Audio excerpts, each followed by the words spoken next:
सभी आदरणीय महानुभाव, साथियों, वेंकैया जी को मेरी तरफ से भी शुभकामनाएं।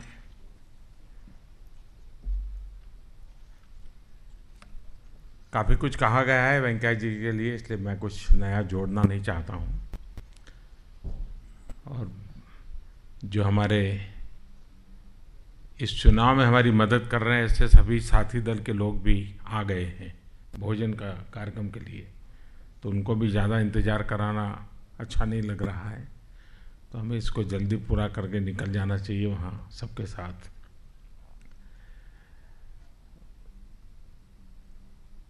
मैं इस कालखंड की तरफ आपका ध्यान आकर्षित करता हूँ। 2017 से 2022 राष्ट्रपति और उपराष्ट्रपति का ये नया कालखंड है, लेकिन राष्ट्र जीवन का एक बड़ा महत्वपूर्ण कालखंड है। और मैं भली भांति इसको देख पाता हूँ। 42 to 47 देश में एक बड़ा चमत्कारिक बदलाव आया था जिसने आज़ादी दिलाई थी। मैं 17 to 22 उस रूप में देखता हूँ। और एक ऐसे समय में एक समान विचारों से पले बढ़े, समान संस्कारों से पले बढ़े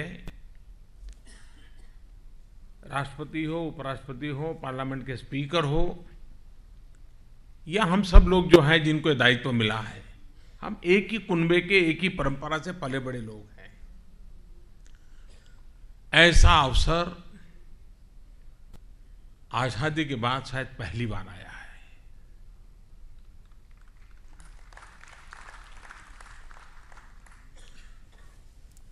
कांग्रेस पार्टी हमेशा एक मिली-जुली व्यवस्था ही चली है। हर कुनबे के लोगों का एक अम्ब्रेला के रूप में उसका काम रहा है। हम लोगों का रूप अलग है और इसलिए संभावना बहुत है कि हम बहुत कुछ देश को दे पाएंगे इस नेक्स्ट 5 ईयर में।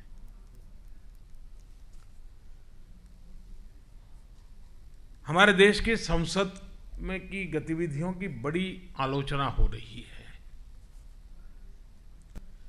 वेंकैया जी के सामने कई सारे सुझाव होंगे, विचार होंगे, लेकिन हम लोगों का एक दायित्व बनता है, जब 30 साल के बाद पूर्ण बहुमत से हम आए हैं, तब हम सब मिलकर के संसद की गरिमा को कैसे ऊपर उठाएं। ये बहुत देश के लोकतंत्र के लिए आवश्यक है। संसद की सुप्रीमेसी इतना नहीं, वो तो कानूनन व्यवस्था, संवैधानिक व्यवस्था है, लेकिन उसकी गरिमा कैसे ऊपर उठे। और उसमें भी अपर हाउस सच्चे अर्थ में संविधान सभा में जो चर्चाएं हुई है, अपर हाउस की जो कल्पना हुई है, लेटर एंड स्पिरिट में वो अपर हाउस कैसा हो हमारे देश का, वहां की चर्चा का स्तर क्या हो, वहां के लोगों का व्यवहार क्या हो, 125 करोड़ देशवासियों को ये अपर हाउस किस प्रकार से गाइड करे। संकट के समय देश को निकालने के लिए सबसे पहले राजनीतिक मतभेदों से ऊपर उठ करके देश का मार्गदर्शन करने का काम करने की कोई एक उत्तम जगह है तो हमारा अपर हाउस है। ये गरिमा फिर से पुनः प्रस्थापित कैसे हो, ये हम सबके सामने जिम्मेवारी भी है, चुनौती भी है। हमारा सद्भाग्य है कि वेंकैया जी जैसा नेतृत्व हमें वहां मिलने वाला है।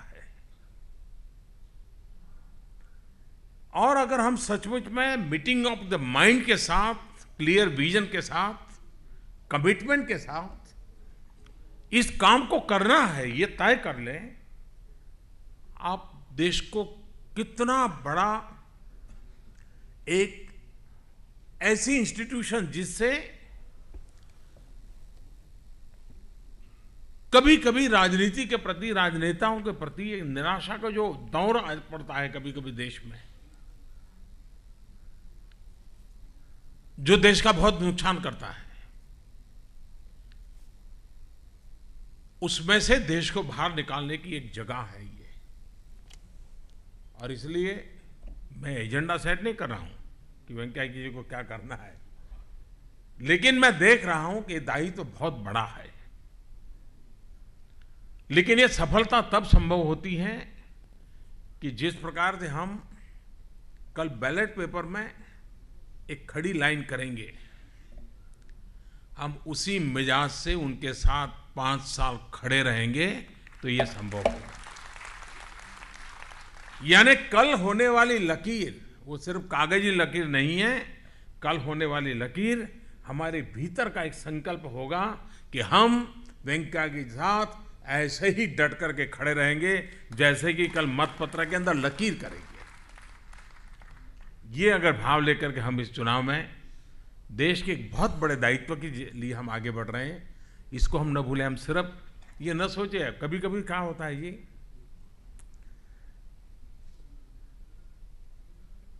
ज्यादातर आपने देखा होगा कि एक बेटी जब बहू बनती है 24 घंटे पहले उसका बोलना, चालना, बैठना, उठना एक बेटी की तरह अलग होता है। लेकिन 24 घंटे के बाद जैसे ही वो बहू बन जाती है, ससुराल जाती है, उसके पूरे व्यवहार में पता नहीं कुदरत उसको क्या ताकत देती है, एकदम से बड़ा बदलाव महसूस होता है।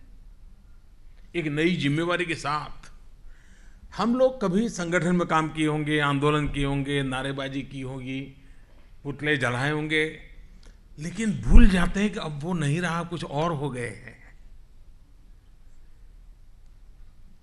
एक बेटी बहू बनने से जो बदलाव भीतर फील करती है, हम भी एक ऐसे जनप्रतिनिधि हैं, हमारे भीतर ये चीजें इवॉल्व होनी चाहिए। हम दल के होंगे, इलाके के होंगे, लेकिन हम देश के भी हैं। ये भाव निरंतर आवश्यक होता है लोकतंत्र में। और मैं तो देख रहा हूं कि वेंकैया जी में इतना जल्दी बदलाव आया कि मुझे बीच में कहना पड़ा कि भाई आप जैसे वेंकैया थे वैसे तो अब दिखो। वो ऐसे चलना शुरू कर दिए थे। लेकिन वो हफ्ते 10 दिन में ठीक हो जाएगा।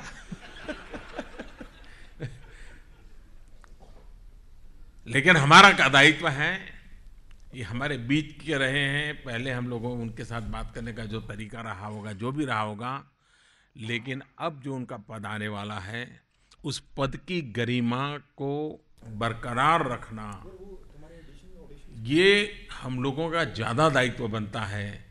हम उस मिजाज में न रहे क्या रे वेंकैया तो अपना है, पहले तो यार मैं उसके साथ टेबल पे खाना खा लेता था, चाय पी लेता था। जी नहीं, वो हमारे होने वाले उपराष्ट्रपति हैं, संवैधानिक पद के गरिमा पर बैठे हैं। हमारा वो आज वो कल तक वो मेरे साथ, मैं प्रधानमंत्री था, वो मेरे साथ में एक मंत्री थे। किसी समय वो अध्यक्ष हुआ करते थे, मैं मंत्री हुआ करता था। तो ये बदलाव होने के बाद भी हम लोगों को उस पद गरिमा को रिस्पेक्ट बनाए रखना, ये हम लोगों को सीखना पड़ता है जी, वरना कभी बड़ा मुश्किल हो जाता है। मैं चाहूँगा कि हम इन चीज़ों को करेंगे और वेंकैया जी की सफलता ही हम सबकी सफलता है।